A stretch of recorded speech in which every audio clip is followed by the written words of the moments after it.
Hey folks, it's Lev. Welcome back to my channel. For those of you who are new, I use he and pronouns, and for those of you new as well, and don't know, I am FTM transgender. And today I wanted to talk about managing gender dysphoria and tips that I use to help manage my own gender dysphoria. I've learned a lot from gender therapy, and I've also learned a lot from just experimenting in general about what works for me and what doesn't. And I'm filming on my phone because I can't be bothered pulling out the DSLR and then edit and then filming on it and copying it onto computer and then editing that way. So the first thing I want to say is that it's important that you're comfortable. I think that's the most important thing in, I guess, managing gender dysphoria is like doing what makes you feel comfortable and not doing what makes you feel uncomfortable. So, when I was living as female or living as a woman, I had long hair, and that always made me feel not so good. Like every time I looked at a photo of myself with long hair, something felt off. But at the time, I didn't know what it was. I just felt off. I'm like, I don't really like myself in this photo. I don't. And then it wasn't until I got a haircut, like a short haircut, that I realized that my long hair was giving me dysphoria and that it's not me. I'm not saying that trans men can't have long hair and trans women can't have short hair and non-binary pals have whatever hair they feel comfortable. I'm saying that it just wasn't right for me personally. And yeah, so the first thing was getting a haircut. That really, it significantly helped reduce my dysphoria, but it was also a scary experience. It was February 15th, 2020 that I got my haircut. So it's been almost a year that I got my haircut and started living as a man. Wow, that was been a roller coaster ride. Second tip I have is just to experiment with different clothes. I find it silly how clothes are gendered. Clothes are gendered. I mean, it's, if you think about it, it's literally just piece of fabric or cloth. And I don't know why it's gendered. It's silly. So experiment with different clothes, shirts, dresses, whatever you feel comfortable wearing. And just because a clothing tag says men's something, it doesn't mean that people assigned female at birth can't wear it. And like, just because something says women's clothing, it doesn't mean that people assigned male at birth can't wear it. Like, it's stupid, but just do you wear whatever you feel most comfortable with. Like, that's my tip. Just wear whatever you feel comfortable with. It can be hard in this society because of all the judgment and stuff when people don't fit into gender stereotypes or expected gender norms, like men or people assigned male at birth wearing dresses. But try to not let that stop you. Just do you, be you. And at a very young age, I knew that wearing dresses and skirts were not for me. Like, I just didn't like it. I didn't feel comfortable, and I knew that it wasn't for me. But when I wore like shorts and baggy shirts and all that stuff, I felt very comfortable. And sweatpants as well. Sweatpants are good. I felt very comfortable with it. Yeah, dresses were just not for me. I had to wear a dress for year 12 graduation for some reason. I mean, no one forced me to, but my mom expected me to. So yeah, there was some expectation there, and I found it a very miserable experience. I did not enjoy any second of it. It's also okay to experiment, like even if you're unsure of your identity. For example, you don't need to have like a definitive answer to be able to wear certain clothes.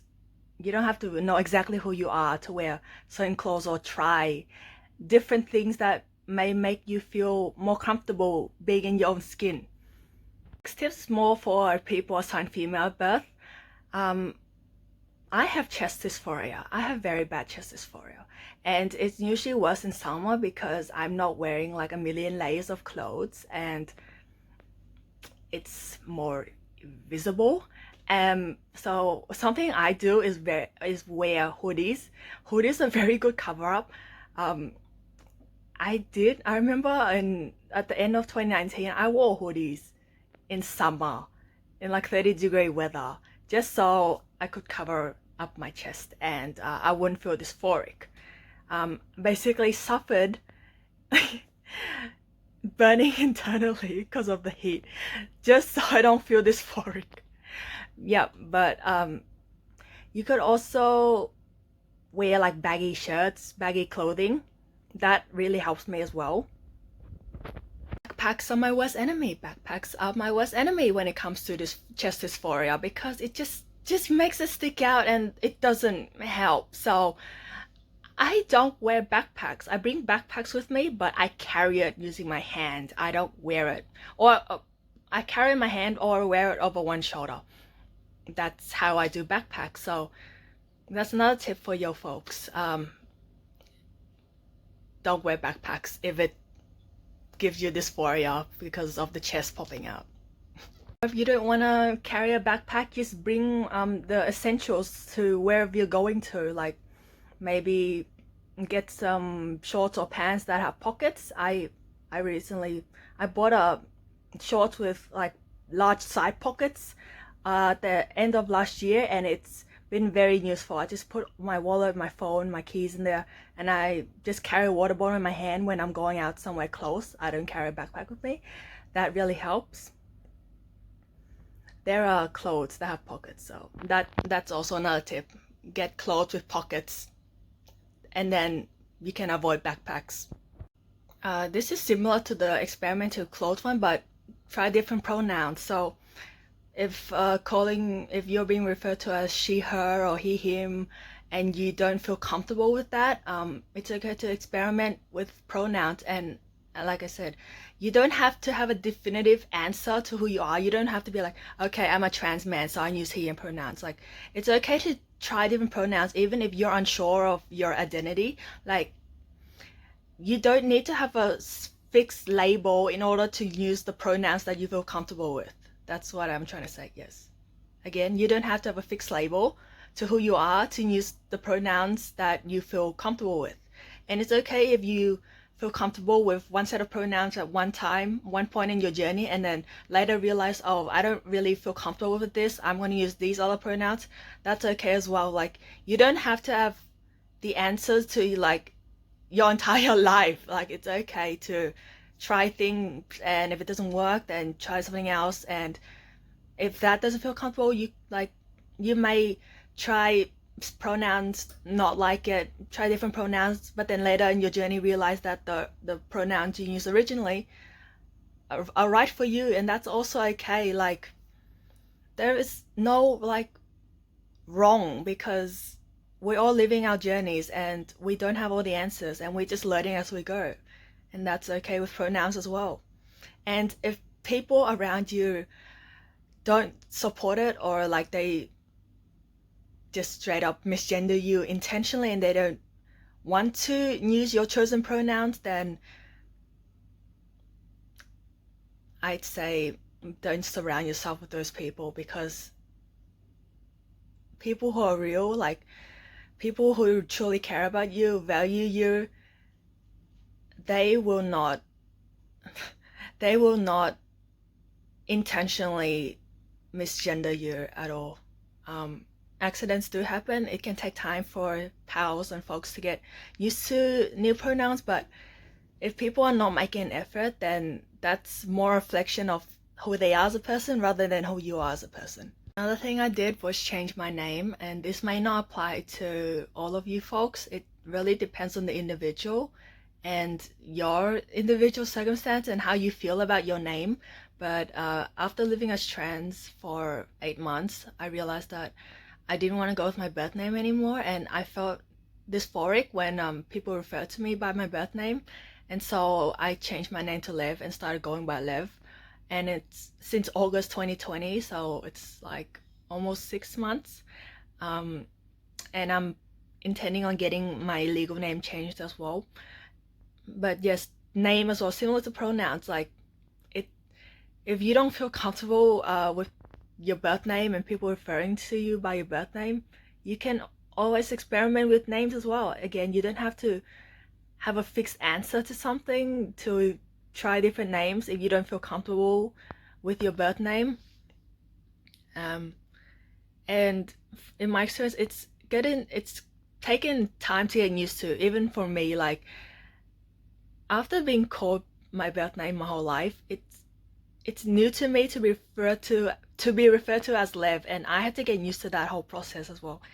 And that did take some time, but I'm very used to Lev by now, and will get very dysphoric if someone dead names me. So another thing that gave me dysphoria was using female bathrooms, public ones that is, because I felt very dysphoric because I was not a woman and I was using women's bathrooms because I was scared of using male bathrooms because at the time I was very insecure in my own identity and I was scared of being harassed, attacked, and all of assaulted in the male bathroom. And so I stuck with using women's bathrooms for a little bit, but then after a short period of time, the dysphoria got so very bad that I could not use it anymore. So I had to use accessible bathrooms, where there were accessible bathrooms. It wasn't until after I finished gender therapy and grew self-confident in my own identity that I felt comfortable just straight up using men's bathrooms, and now I just use men bathrooms and I don't care, and I'm very self-confident. And should someone try to do something to me for whatever reason, I will fight to the death basically and unleash my inner beast, but I will talk about all of that in a separate video. First few times that I used male bathrooms as well, it was very euphoric, like gender euphoria was very big for me because I'd been so scared of it for so long, like after I became trans, and now I can actually like use it, walk in self-confidently, not give a shit, and just get along with my day. It's a big achievement, like being scared of something for so long and just like conquering it and overcoming it, and now just being so self-confident. It's like an incredible feeling. Just like I win, like I've overcome my fear. Something else you could do is use gender affirming products. And now it's okay if you're not sure of your gender and you're just in this gray area where you don't know the answer, and it's okay as well.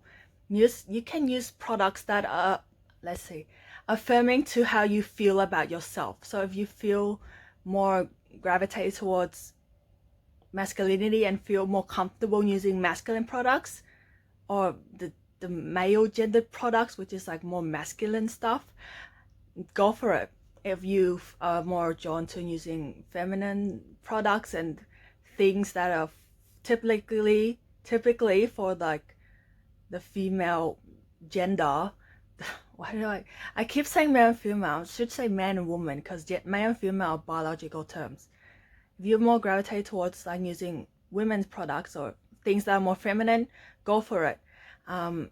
Again, you don't have to have an answer to who you are to use certain products. I just use whatever is affirming for you and how you feel about yourself and your identity at that point in time. Like, it's okay. This is something I do that really helps with my psychological state, and that's to write very deep and honest reflections about myself and how I feel about my gender. You don't have to show this to anyone. If you don't feel comfortable, you can just write it just for yourself and keep it as a documentation of how the point where you're at in your journey. I remember reading, like after coming out as trans, I read some entries I wrote, like journal entries I wrote from before I came out as trans, and that gave me insight into like how I felt at that, like before I came out as trans, and like where I was at different points in my journey. And reading all of those reflections, it all pointed in the direction of you are FTM trans. So I learned in Gen therapy is to write down everything you are dysphoric about. Everything. Write down everything you're dysphoric about, and then write different things you can do, to address the root or cause of dysphoria. It's like writing down the dysphoria, the problem, and then next column writing down things you can do, like actions you can take to help reduce this dysphoria. And I found that very helpful because I got thoughts out of my head and I can actually see it and be like, oh, I can do stuff to actually alleviate my dysphoria, and it's not like dysphoria has complete control over me and I can't do anything about it. This is sort of off topic, but I felt it's important to say. I found that the more I try to run away from, let's say, demons and exploring parts of myself that I feel ashamed about or guilty about, and things that I don't want to touch, I found that the more I run from it, the stronger it will come back and hit me. So what I do now is I don't run from things anymore. I just sit with the thoughts, the feelings, the demons, and I usually journal. I draw mind maps exploring my thoughts about different aspects, and I found that very helpful. It's like, for me, these demons, shall we say, are actually trying to help me and tell me stuff about myself that I need to work on, or areas I need to improve on, or issues I need to address.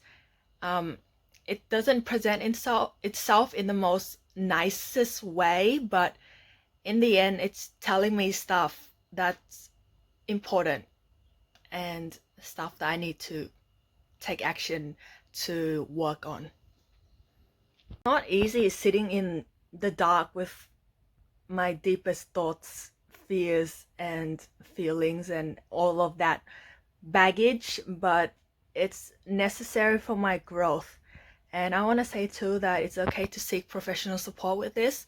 I am currently seeking professional support, and it's like the 5th time I went to therapy, and I have no shame in admitting that, because at different points in my life I deal with different issues, and going to therapy does not mean I'm weak or like any of that garbage that stigma says. Like, no, seeking help and being vulnerable is actually a very brave thing to do. It's not weak and it's garbage. Yeah, it's okay to seek professional support, and it does not mean you're less than human. What I want to say is, it's okay if your gender expression is not the same as your gender identity. For example, if you're a trans man and you enjoy presenting as feminine, wearing feminine clothing, doing makeup, all of the stuff that's typically considered feminine, it does not mean that you are less of a trans man. Like, it doesn't mean you're less of a man.